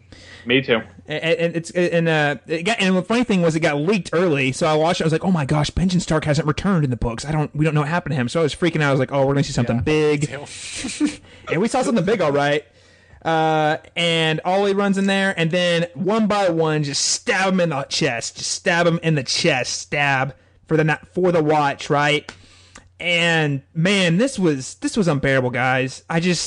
This was worse than Ned getting his head cut off. This was definitely, it might not have been as brutal as Robb and Catelyn getting lit up with arrows at their own wedding, but this one hurt a whole lot more. Yeah. Because this guy really, unlike freaking Robb, who clearly made stupid decisions that were beneficial to no one, Jon actually made tough decisions to save everybody, and it got him killed. It was a true Ned Stark moment in every sort of the way, and it really hurt. All right. Well, I would say I'm gonna rage about this. Okay, go ahead, rage. I'm gonna rage. Prepare yourself. None of this made any sense. I think a lot of us suspected that Jon Snow was going to pay for crossing the Night's Watch. I think we all knew everyone hated him.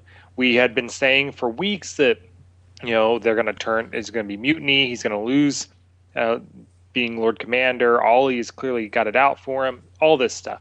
What does not make sense is if bringing the wildlings was so egregious to the Night's Watch, why did they open the gate?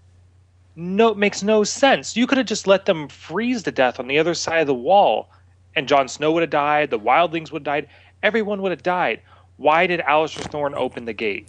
Well, no sense. I don't think it doesn't make no sense. There's a lot we don't know. First off, I think this was a little more, by this point, this was a lot more personal. It wasn't enough to let Jon Snow freeze to death. They actually had to kill him. One. But they caused, as a result, and two, the whole reason they were angry with him was bringing the wildlings across the wall, which they allowed to happen. They could have stopped that from ever happening. Well, I think the reason that they were angry with him was because he allowed so many members of the Watch to die. Not that I blame him for that, but because many men died, I think that is what it was. I think that's why they would refer to him as a traitor, that he, and I think Jon even says it himself. He's like, the first Lord Commander to sacrifice the lives of sworn brothers to save wildlings, and that sums up, why people hate him the way that they did. And the thing is, too, I think it all makes sense. He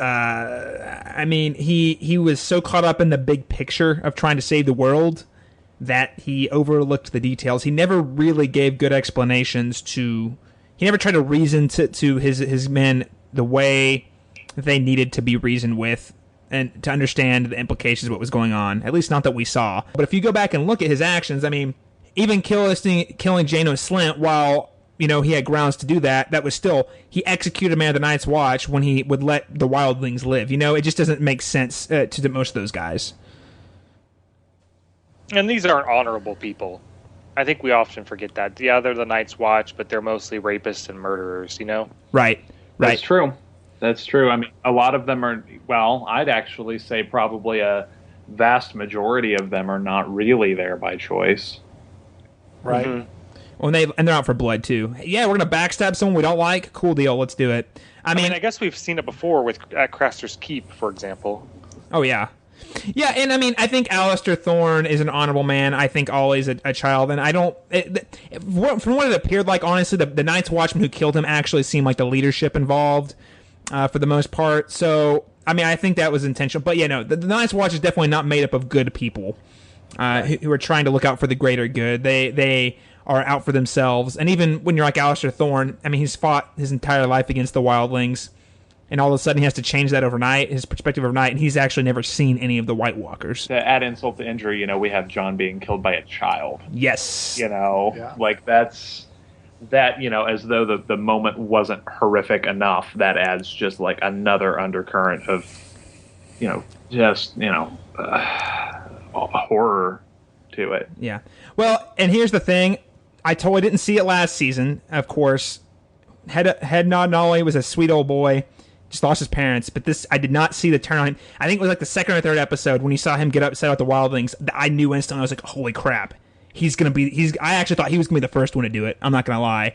I knew Ollie was going to stab him. I knew they were setting that up. And the whole season, like every scene I had, just says, no, Jon, just sit and have a nice have a real talk with him and explain things on his level. Please do something because you're going to get killed. Man, he tried. Yeah.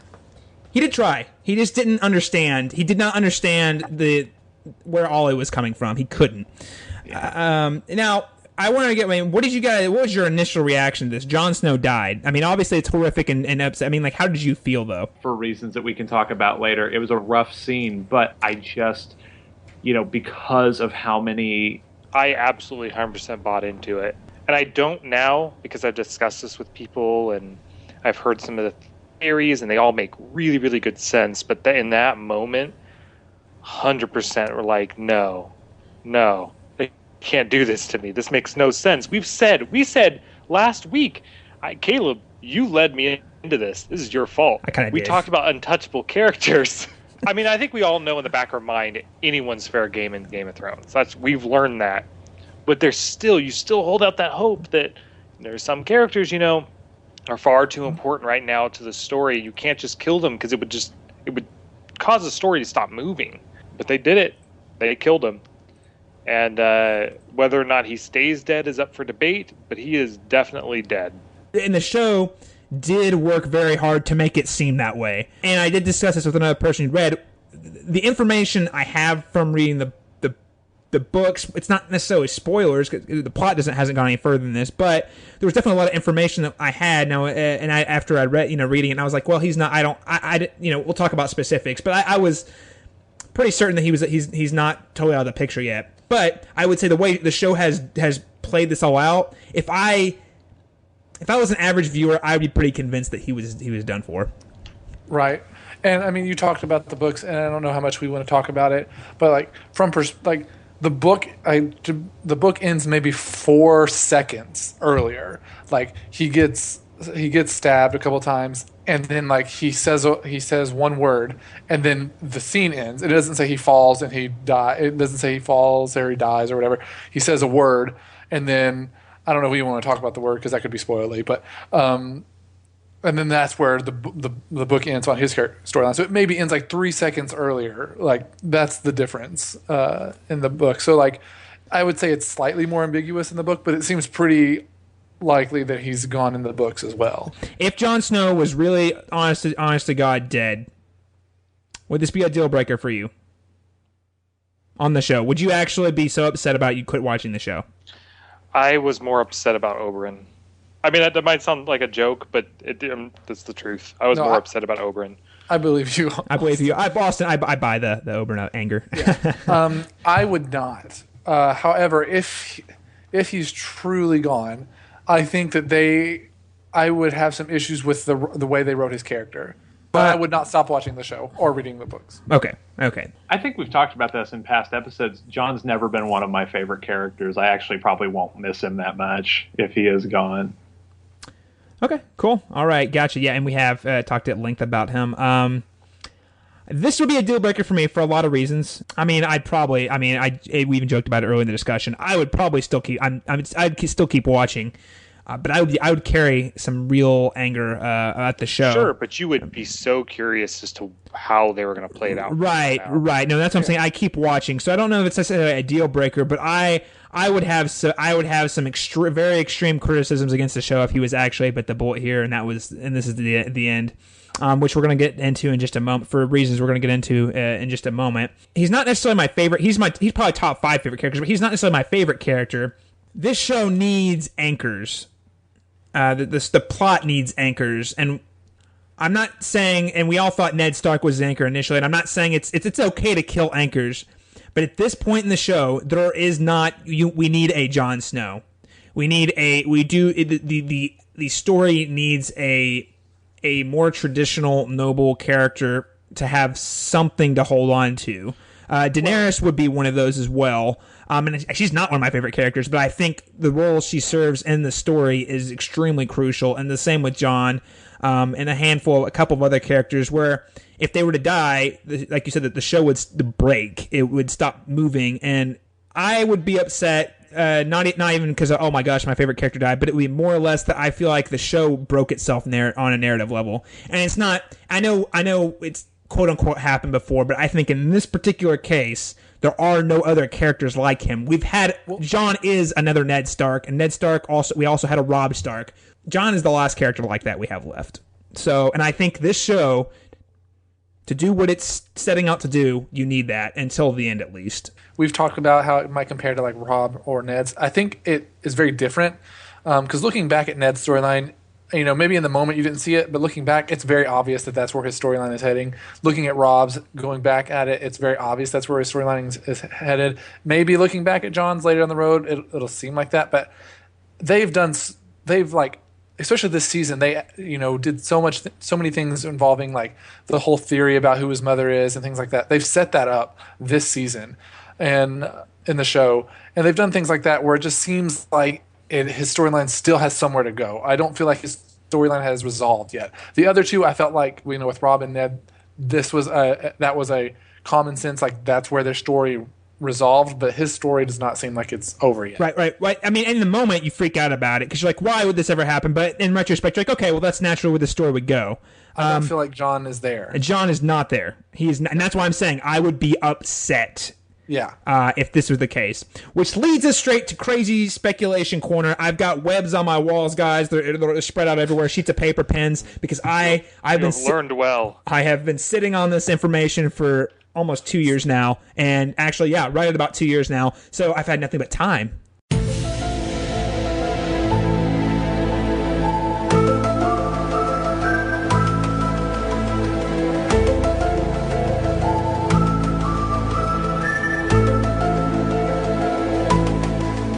Is Jon Snow really dead? It sounds like all of us are in the camp of absolutely not. I would say that I wouldn't say absolutely. Like, they could still surprise me, but like, even if you don't lend any credence to the whole theory about Jon's actual lineage, the obvious answer is that there had to have been some reason that Melisandre came all the way back to the Wall. The show is going to need to justify why we now have a Red Priestess at the Wall. Yeah, and let's say in theory, to go along with your point, that one of the prevalent theories is not the case, and she has nothing to do with bringing back Jon Snow to life. Why else would she be there? Like, can we think of any other reasons why she would go back to the Wall rather than like look at somewhere safer where there aren't White Walkers? I mean, here's the thing. She knows he has king's blood, right? Okay, that in the very opening scene of the season when she asks him, "Are you a virgin?" Clearly she's interested in him. We don't really know how or why. But she sees something in him, right? So she could take his blood and try to resurrect Stannis, I guess. And that's not going to happen because I think she's done with Stannis. She ran away. I really think, agree. And I think that's where she's like. And again, I don't. This is a very fine line I have to walk. Because you have a point of view chapter in the book where you see how she thinks about things, and not this situation specifically, but I'll just say this. She definitely has a realization that Stannis in that moment, I think based on what I've read from her and how she reacted at the scene, she realized that Stannis was not the guy. So she might think someone else might be the guy. Yeah, I know what you're talking about. If you guys want to, I can go more in depth on that. I don't know if it qualifies as a spoiler though, because it's more or less it's like character lore and how Melisandre thinks about things. And we haven't gotten that on the show yet, and I don't know if we will. So it's kind of like a really weird line because the plot's actually They've hinted at it. Well, she sees something in Jon, and that's another thing. It's too much setup. They set that up earlier in the season when she got to the wall. Why would they do that if they were just going to kill him? She needs someone to go to. Even if it's not necessarily to resurrect Jon, she needs to be... And FYI, we've already seen that the Lord of Light, Red Priestess, can revive people from the dead, back with Beric Dondarrion, back in Season 3. Right. So this is not something that would be out of the question if it happened. This is the point where, if you guys really want to, we can get into some lore about the prophecy and why Melisandre might think he's the guy, if you guys are down for that. Let's do it. As long as Ben's okay with it. I've probably read most of the stuff at this point. So I'm totally fine with it. That just adds some context for me. Okay, because that's the big thing that's lacking right here is context. It's not plot by any means. We are all the way caught up. So Melisandre is Red Priestess. She is in search for what she believes to be the quote-unquote... the best comparison would be the Jesus figure, the Christ figure to R'hllor, the Lord of Light, right? His name is Azor Ahai. He is a figure in history that defeated... actually, I wrote down here, based on the Game of Thrones wiki, Azor Ahai is a legendary figure in the faith of R'hllor. Thousands of years ago, he forged the sword Lightbringer, which he used to defeat the darkness of the Great Other. This came at a price. However, in order to unleash the sword's true powers, he had to plunge it into the heart of his loving wife, Nyssa. And as the prophecy foretells, he will be reborn as the prince that was promised. That ties into another kind of prophecy that there is going to be a king, the prince that was promised, quote unquote, is going to be a different separate prophecy. They go kind of hand in hand, that is going to come and set justice to the world of Westeros and right the wrongs of the injustice. All of this is laid out over the course of 5 books. It's not something they just prop on you. This is talked about through various character perspectives. You get little bits and pieces of it from different characters. It's built up over the course of 5 books. So when you get to Melisandre's chapter in the book, it's before Stannis. She actually doesn't go with Stannis. First off, she does not go with Stannis down to the battle. She says a prayer in particular, and she says, "Pray, oh R'hllor, show me Azor Ahai. I need to see him," because she's missing Stannis and she's curious to what he's doing. And when she does that, she doesn't see Stannis. She sees Jon.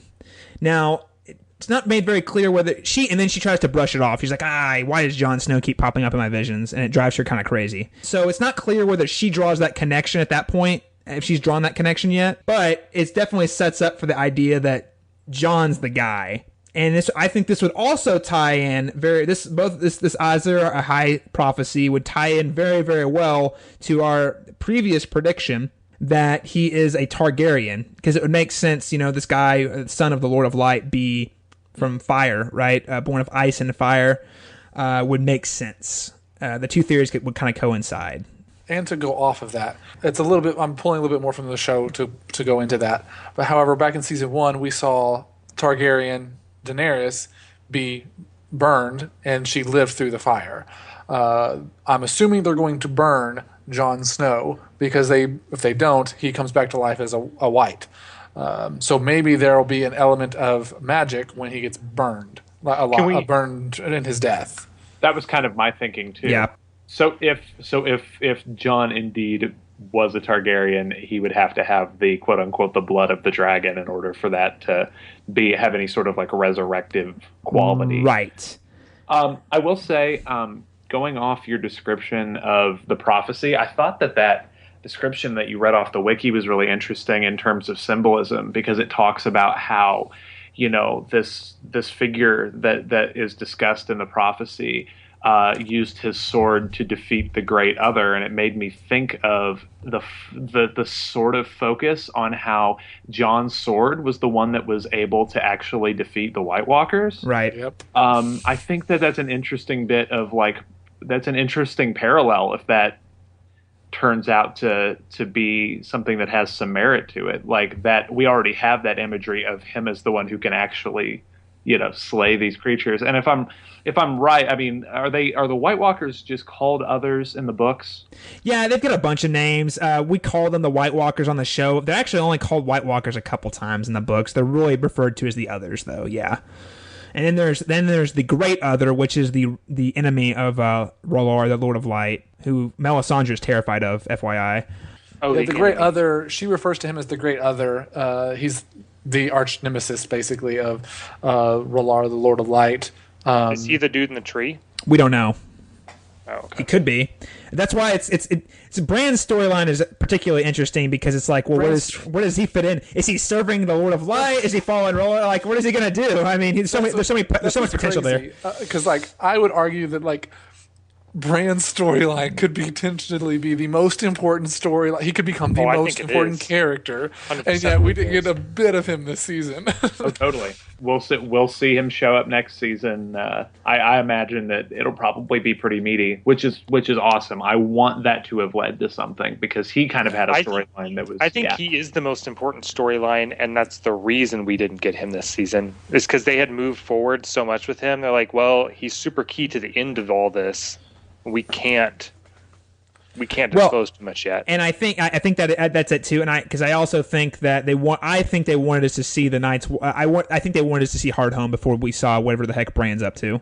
That's true. Makes sense. I think because the key information we learned about the White Walkers, I think is something he's going to learn about. I think this is all speculation because I'm with you guys. I don't know, but needless to say, if Jon was actually dead, I would be very upset, and I would lay serious criticism to the show because this has all been set up, especially the heritage thing. I know that the show kills characters we aren't expecting to, but like we were talking about earlier, like naturally, Robb died, and that clearly makes sense for the end of his arc. Jon is not on that track to do that. I'm not saying that every character needs to be predictable, but his heritage has been laid out as a very key piece of information that we have not learned about. If it were to be an afterthought, where it's revealed after he's actually dead, I would be enraged because don't even give us that mystery in the first place. Don't lay it out there to be like that.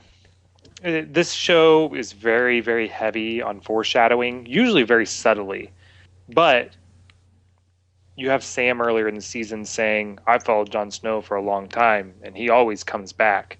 Yep. I do believe that applies here. I believe it was intended to foreshadow this, not Hardhome. Oh, yeah. I agree with that. And I think that's what most book readers thought when they heard that line. They're like, oh, yes, I'm going to cling to this. And I don't think they're wrong. Why spend all that time in the North with Jon? 5 seasons for it to mean... I mean, not to say it wouldn't mean nothing, but he's been the story he's been our eyes in the North, right? Yeah. And we've learned a lot, and we need to learn about that. But if he dies, there's not really been much of a story. There's no real purpose to that story in the North, other than that White Walkers are coming, which we could have easily found out in other ways. So, I mean, if he was actually dead, I'd have a lot of issues with it, especially given the foreshadowing, and especially earlier this season we talked about the heavy, the Lyanna and Rhaegar equals Jon theory. Like, that was they laid that on really heavy in episodes like 3, 4, and 5. Yeah. And yes, that is confirmation bias. That's our theory that we've all bought into, I think, for the most part. I can't buy he's dead from inside the narrative because I think it's been set up with all the prophecies and things like that. And even as a critic of narrative, I think it would break the narrative that's been laid out so far. So either way I look at it, if he's dead, it's not good for the story. And I think there's no way that he doesn't come back next season. Now, maybe he does not come back immediately. That's kind of the debate I have. Is Melisandre going to resurrect him through some magic? Are they going to try and burn him and he comes back? How long is all that going to take? I mean, because maybe they fake us out. Maybe he's gone for like 4 or 5 episodes and then comes back. But I cannot believe that he is gone for good. Well, I know that Kit Harington did an interview where he said that he was not going to be present for season 6. That doesn't mean that he won't be in season 7. Right. Yeah. I read that interview too, and I'm calling BS on it. Now, not necessarily BS on that part, because I think that's an interesting. Because George R. R. Martin has also said that Jon's not going to be in the 6th book. But he hasn't confirmed that Jon's dead necessarily. Very, very clever wordplay there. But David Nutter, the director, and then of course Benioff and Weiss have both said that he's definitely dead. They've all said specifically, Jon Snow is dead. Jon Snow will not be in season 6. That's true. And we are talking about him being another person. Well, yeah, and that is the question too. If he return, I mean, the prophecy is Azor Ahai. If he is brought back, will he be the same person that he was when he died? But I think all of this is going to be very key to finding out what his actual heritage is. The other character we've seen be resurrected by the Lord of Light is Beric Dondarrion. 6 times he's been resurrected. And he said the side effect of it is he loses memories every time it happens. So I think there will definitely be some sort of side effect if this is the direction we go with Jon Snow. If he is resurrected by the Lord of Light, I think that there will be something happening with his memories. Maybe he gains memories. I don't know, but I don't think he'll be quite the same Jon Snow. No, to your point. No, I don't think he will either. Do we guys have anything else to contribute to the conspiracy theory wall today? No, I don't think so. Okay, cool. So, in other words, dear listener, don't buy. They're trying really hard to bait it. Don't buy it, and I wouldn't buy the interviews where they say he's not dead. I think he's contractually obligated to say that. Well, guys, that was a great discussion we had of the season finale, and now the wait begins. We have a whole year ahead of us. I do want to touch on, before we totally wrap out, one other criticism I have of the finale that I do want to mention. There was a lot of characters that were MIA in the latter half of the season. The Tyrells, most notably the Tyrells, Littlefinger, Bran, and the Greyjoys, all totally absent. I mean, Greyjoys and Bran totally absent from the whole season, and then even those big players like the Olenna Tyrell and Littlefinger, who were really important earlier in the season, totally got relegated, and we haven't seen them for the last 3 or 4 episodes. And Tommen, yeah, he's still playing Call of Duty. He's up in his room playing Call of Duty and Lunchables. That's what's going on. I think the big one for me is Marjorie. They made a big deal about her being put in the cells at the same time as Cersei. Or just before Cersei, and I think they should. I feel like they should have done something else, with her. At least, I don't know. I feel like they dropped the ball with her storyline a little bit. Just her being left there in the cells.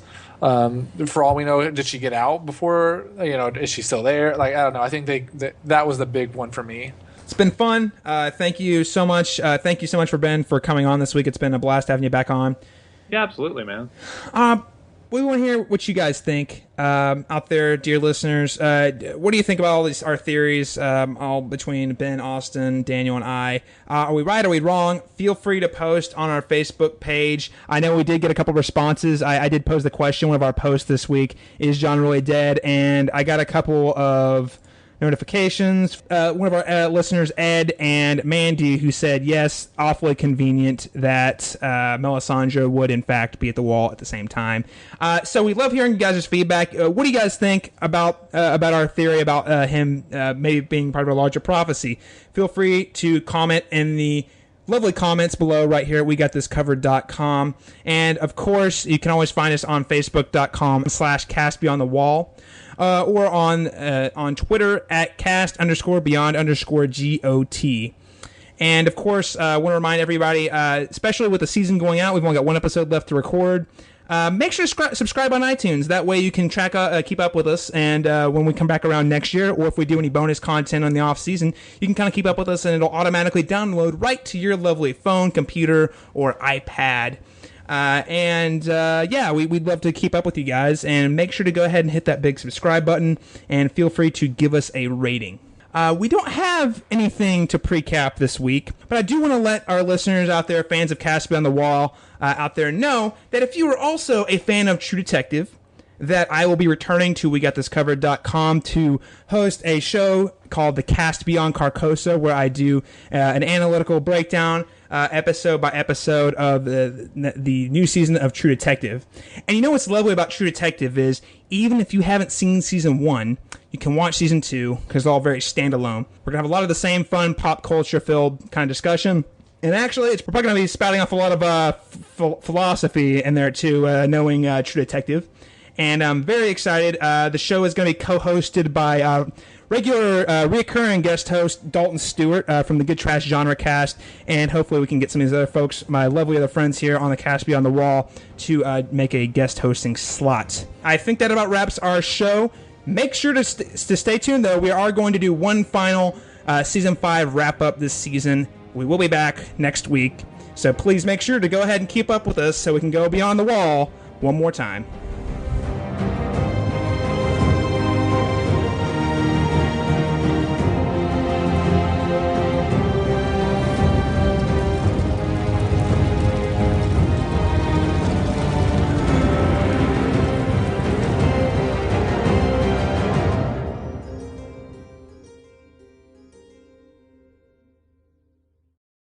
I just realized that if Jon Snow is dead, who is the next logical person to carry the storyline in the North? And if that's the case, I will stop watching the show. I will not watch Sam forever from here on out. I won't do it. I won't do it. Here's the thing. It's not going to make me stop watching the show, but my God, I better not see the show devote any time to Sam and Gilly. It's going to happen, man. You guys are going to hate next season so much. Yeah, Do you know who they casted for next season? Randall Tarley.